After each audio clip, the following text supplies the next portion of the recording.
King Shalya was the brother of Madri, the mother of Nakula and Sahadeva, and the ruler of Madradesa, or the kingdom of Madra. So he was the maternal uncle of Nakula and Sahadeva and was loved and revered by the Pandavas. When he was young, he entered a competition among princes and nobilities to marry Kunti, but subsequently lost to Pandu. Madri was married off to Pandu as part of a secret deal between Shalya and Pandu.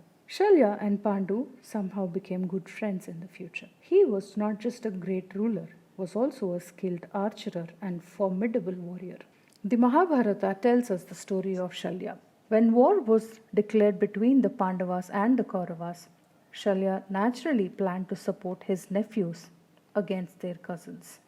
But on the way to the battlefield, he was tricked into supporting the other side. Before the Kurukshetra war, as Shalya's army moved south from Madra towards Kurukshetra, he found refreshments being arranged for his army along the high road. Initially, he was very surprised, but later he was very pleased looking at the feast that was arranged for his army and himself. So, he declared unwavering support for the provider of these refreshments, assuming that this was the work of the Pandavas. But to his surprise, the organizer of these refreshments was Duryodhana, the leader of the Kauravas. Shalya was disappointed.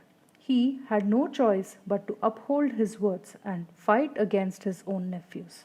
Though King Shalya was asked to serve as a charioteer to Karna, the charioteer's son, Karna liked this until, much to his irritation, Shalya kept praising the archery skills of Arjuna, Karna's arch rival.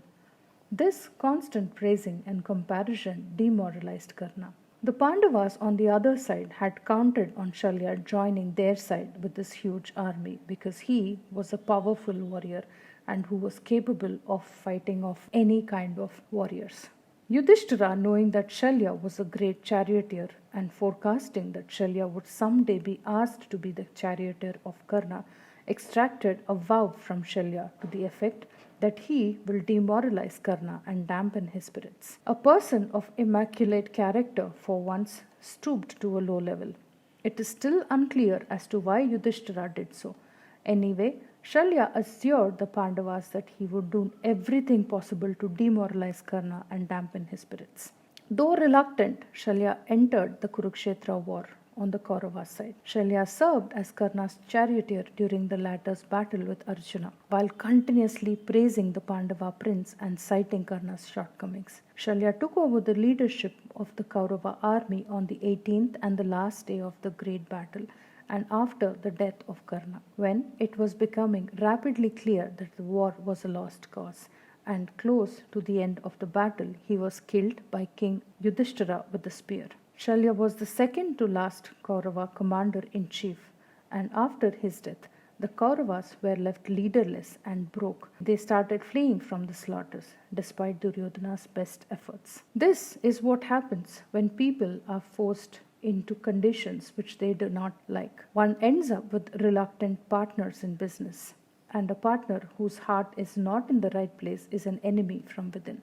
Let us see who plot against his death. After the death of Karna the Great, the next target of the Pandavas was Shalya, the maternal uncle of the Pandavas who fought for the Kauravas as a result of a conspiracy by Duryodhana and led by Shakuni. They pulled Shalya into their camp through deceit by hosting him a very delicious, lavish and sumptuous feast and extracted a promise from him to fight for the Kauravas. Though he gave his word, his heart still bet for the victory of the Pandavas only. Shalya was not easy at war.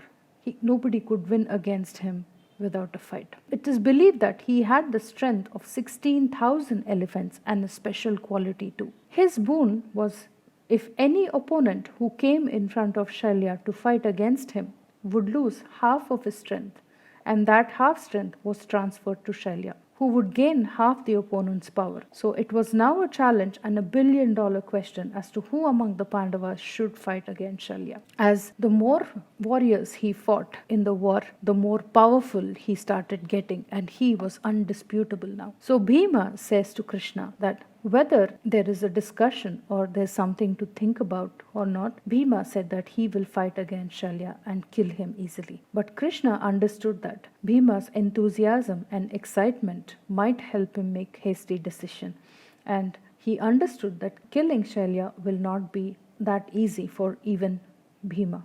So they plot against how to kill Shalya. Arjuna asks, Krishna, then who is the right person? Shall I fight against Shalya?